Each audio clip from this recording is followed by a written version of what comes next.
Hi, my name is Nikki Tate, and I'm here today to talk a little bit about where stories come from.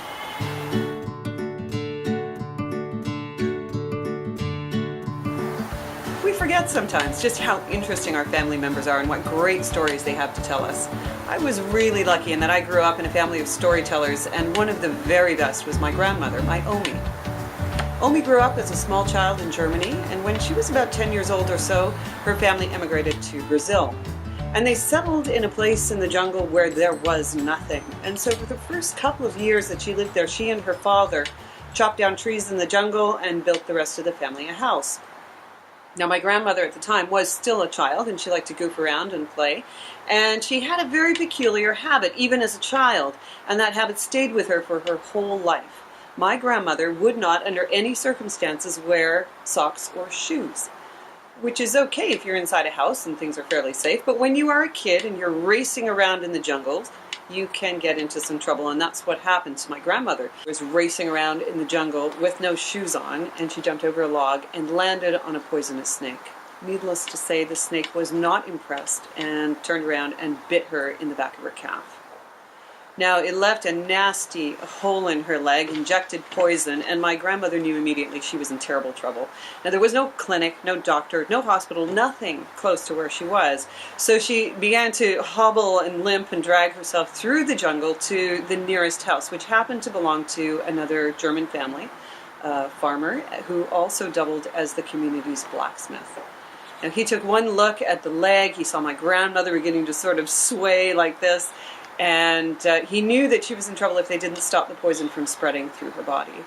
And so he called a couple of his sons, and they were instructed to sit on my grandmother and pin her down on a table. And the blacksmith heated up a poker and burned a big hole in the back of her leg.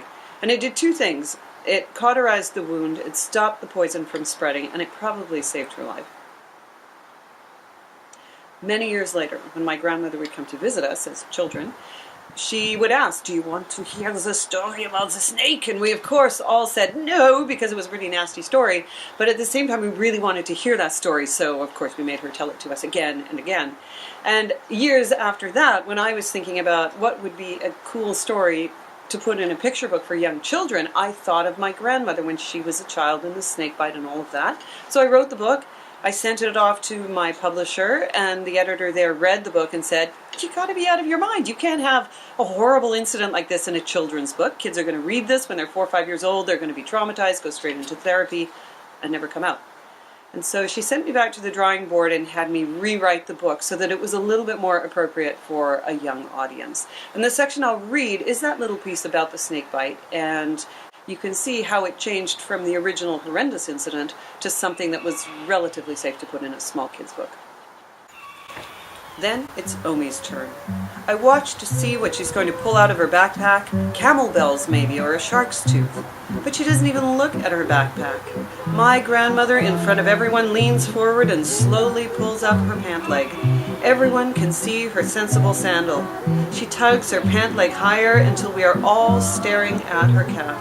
Everyone gasps at the huge purplish blue-black scar on the back of her leg. It looks as if someone has dug out a hollow and then painted it, and not very neatly either. "Wow, what happened?" Jacob asks. "Snake bite," Omi says, and Ellen covers her eyes with her hands. Even Mr. Thornton, who fought in a war, goes pale. "It happened in Brazil many years ago. I was much younger, not much more than a child myself." Toby and Alicia lean forward, eyes wide, mouths open. "The snake, it was huge!" And she pulls her hands apart to show us how big it was. "It was green and brown with stripes across its back and black and golden eyes." "Where was it?" Alicia asks, leaning so far forward she nearly falls off her chair. "At first it was under a log, which is why I didn't see it right away, but I sure saw it when it struck. Rap!" And she smacks her open palm against her calf, and we all jump back, hearts thudding. "That snake sank its fangs into my leg." "Ew," Chandra says with a shudder. "What did you do?" Mrs. Lim asks, her bottled water trembling in her hands. And Omi opens her mouth and and a bunch of the kids scream right along with her. I nearly leap out of my skin. Even Mrs. Ballantyne squeaks. I'm pretty sure Grandparents' Day has never been this exciting before.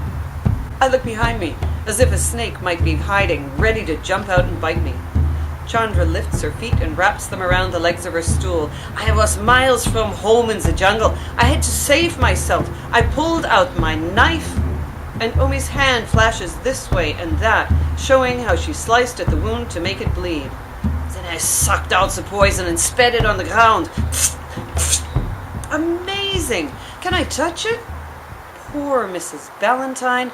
Everybody wants to hear more of Omi's stories. Nobody is very interested in the wooden duck Mr. Charez carved and painted himself, even though he's polished the wings so much they practically glow.